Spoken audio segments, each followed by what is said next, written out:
berbagi. Beliau adalah ketua tim peneliti, saya ketua tim pengabdi, seperti itu. Jadi kami berbagi. Nah, kemudian Pak Rijalian, karena kalau dalam ruang kuda itu lain lagi itu gayanya, ya. Kalau dia membawakan dalam mata kuda itu lain.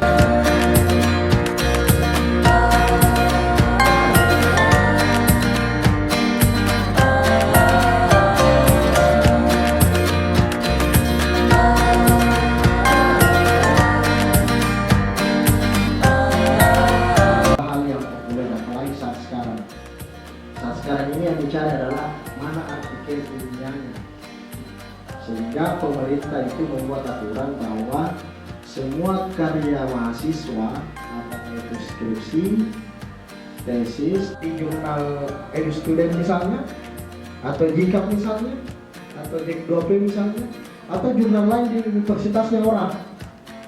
Jadi jangan dulu menulis jurnal artikel sebelum melihat pedomannya. Kan ada orang yang langsung jadi, oh ini jurnal saya ini. Bagaimana modelnya? Dari teman ke teman. Di sini modelnya, ada abstrak, ada judulnya, ada abstraknya, dibagi dua, ada apa? Dua kolom. Kita tidak berbicara seperti itu kalau kita menulis artikel. Tapi pertama dilihat adalah cari pedomannya. Di mana pedomannya kalau jurnal? Ketika Anda memilih jurnal A, misalnya, maka pertama Anda lihat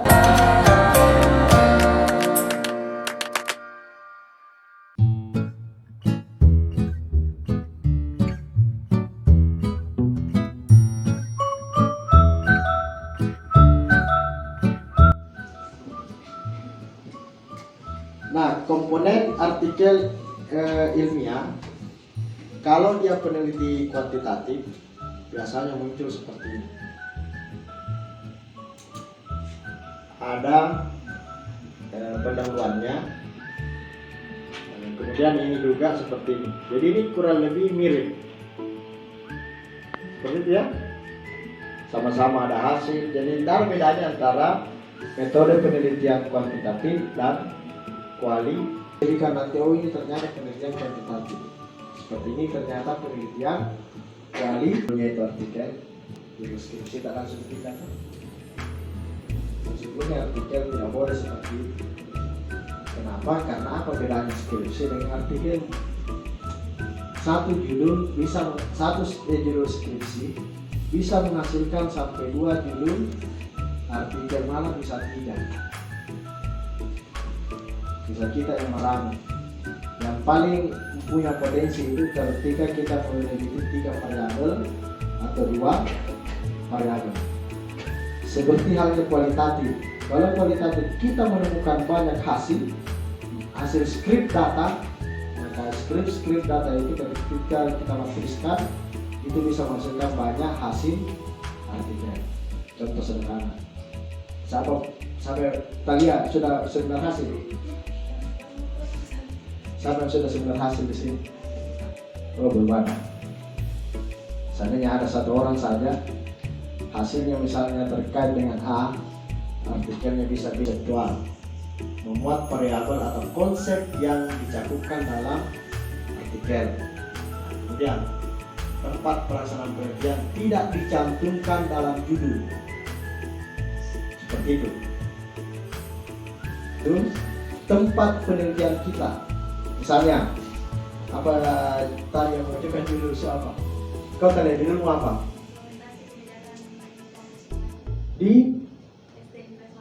Implementasi kebijakan kampus mengajar di SD Mangasa misalnya. Ketika kita membuat artikel bisa saja judulnya hanya implementasi kampus mengajar. Kemudian hindari rumusan judul yang bernuansa kelembagaan. Kelembagaan maksudnya itu menentukan sebuah tempat. Seperti itu.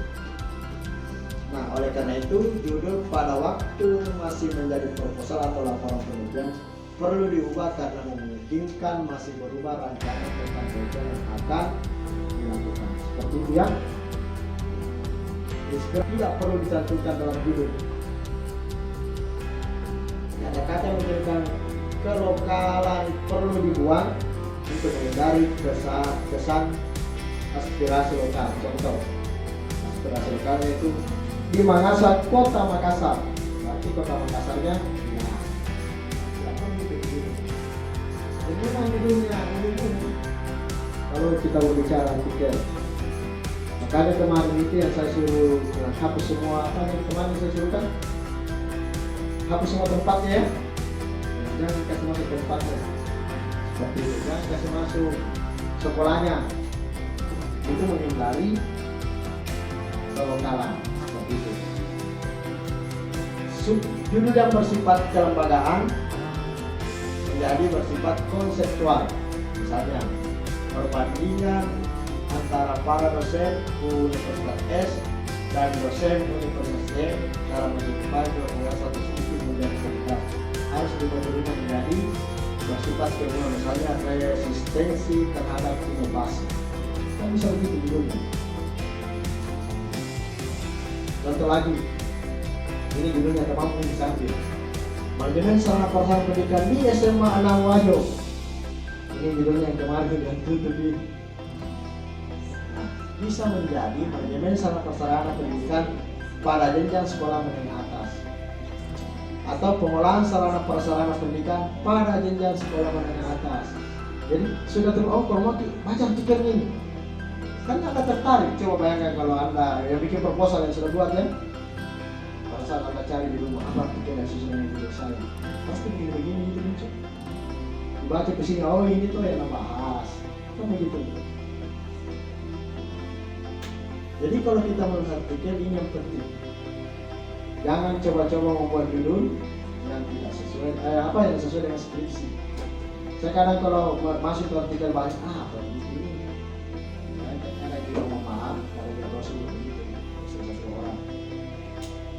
Nah, penulisan di bawahnya itu kan ada nama penulis tanpa disertakan gelar akademik, misalnya SPD, profesor, doktor, bilang namanya saya Samsudin, seperti itu. Bidang ilmunya, nama lembaga asal penulis ini harus ada, sejarahnya kalau perlu, kemudian disertakan alamat untuk korespondensi, alamat surat atau penulis. Ini secara umum, tetapi ini disesuaikan dengan jurnal yang kita tempati. Apa yang kita? Lagi-lagi kembali ke template. Minta tidak ini negara. Kalau tidak kenapa mesti kasih masuk? Minta tidak alamat korespondensi. Kalau tidak tersedia, tidak usah dikasih masuk. Seperti itu.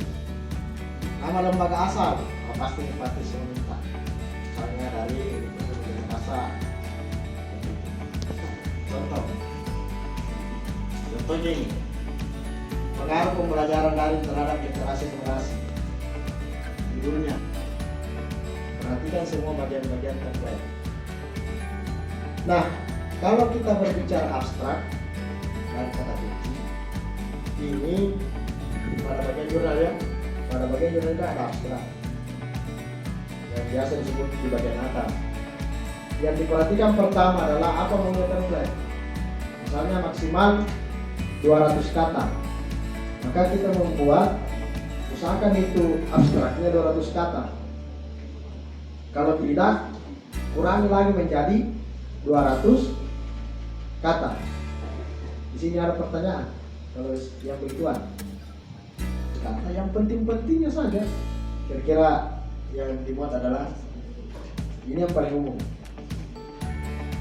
Tujuan penelitian, apa metodenya, kemudian apa ringkasan hasilnya, dan kesimpulan. Biasa aja itu dia minta 3 sampai 5 kata.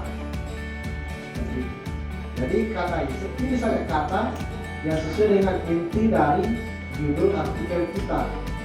Seperti itu. Nah, di sini terbagi atas 3 isinya.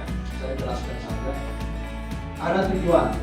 Jadi kadang kalau di abstrak jurnal kita abstrak. Kemudian ketika kita berbicara pendahuluan, Kita bicara gambaranmu, bahwa sarana prasarana itu adalah ini. Terdiri dari apa, menurut siapa, seperti itu. Nah, ini berdasarkan permasalahan atau biasa disebut dengan start of the art. Seperti itu. Kenapa kita mau meneliti ini? Dan apa keunikannya? Apa kebaharuannya? Ini karena yang tidak nampak di artikelnya mahasiswa. Apa yang mengatakan bahwa ini tidak ada. Yang dibutuhkan adalah apa keunikan dan kebaharuan dari penelitiannya. Prasarana yang wajar. Banyak orang meneliti. Apa keunikannya? Keunikan dari penelitian ini misalnya SMA Negeri Anawadi di kampus di manajemen sarana prasarana kali ini hanya membahas terkait dengan penghapusan karena memiliki keunikan karena menggunakan aplikasi foto. Jadi kebaruannya itu berkaitan dengan misalnya kampus mengajar, banyak memiliki kampus mengajar. Apa keunikannya kampus mengajar nanti di sana? Karena kebaruannya adalah bahwa implementasi kampus mengajar di sekolah dasar itu pada tahun 2022 sudah agak berubah karena sudah masuk ke KM 3. Bahas adalah KM 3-nya yang sebelumnya adalah KM 2 dan jadi kebaruannya adalah karena ini mengkaji khusus KM 3. Itu yang keunikannya. Dalam penelitian ini mengkaji adalah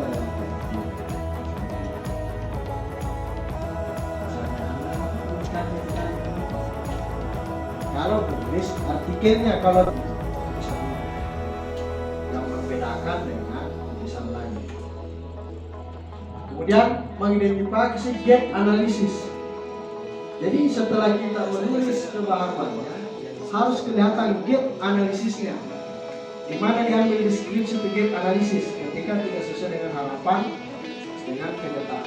Jadi harapannya adalah begini. Ternyata kondisi di lapangan itu diambil hasil observasi, dikasih masuk di sini gap analisisnya.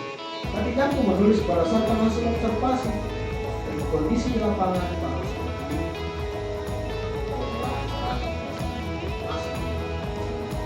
Dan kebaruannya itu ternyata di sini tidak. Ini punya tarif apa yang membedakan ini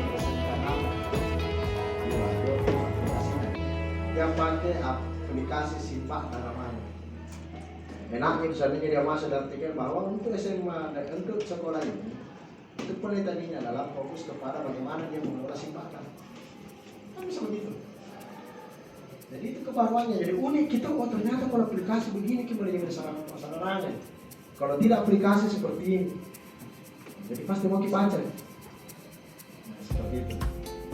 Kemudian struktur artikel menekankan terhadap apa yang terjadi dengan justifikasi dan penelitian. Jadi harus jelas juga. Itu baru pendahuluan. Karena bercerita gitu begini.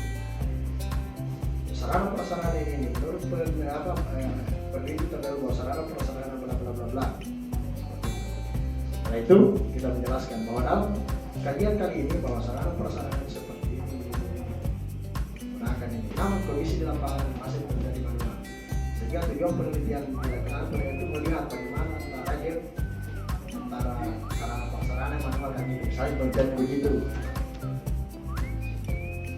Diperoleh dan informasi apa hasilnya. Nah, uraikan hasil berdasarkan permasalahan bisa dalam bentuk tabel, gambar, kemudian dideskripsikan. Kemudian informasinya terkait dengan dasar dan presentasi data. Uraikan temuan yang paling penting. Nah, di sini di hasil bisa juga ditulis bahwa penelitian ini dilakukan di mana. Jadi kalau Anda bertanya tadi, tapi Anda lupa, di mana muncul tupai lokasi penelitian di jurnal? Kenapa kita harus memperhatikan dia menggunakan stylenya apa? Apakah menggunakan tipe apa? Karena itu tertulis biasa. menggunakan tipe apa. Kau kan bingung apa tipe apa? Bukan itu apa, mengapa, bukan. Ini tipenya. Nah, kalau kita melakukan registrasi. Nah, bagaimana ketika Anda dua penulis, misalnya mengikutkan dosennya sebagai penulis kedua dan ketiga, maka nanti di belakang itu ada penambahan penulis. Minta ditambah penulisnya. Di mana dilihat? Saya coba buka dari akun saya sebagai editor. Ini saja interviewnya. Contoh menulis.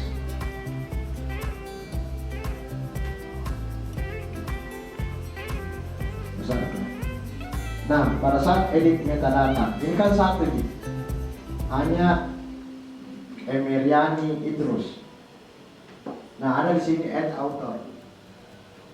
Hanya tadi pasti bilang kok salah dia bikin senior tuh. Pasti kau mau salah senior.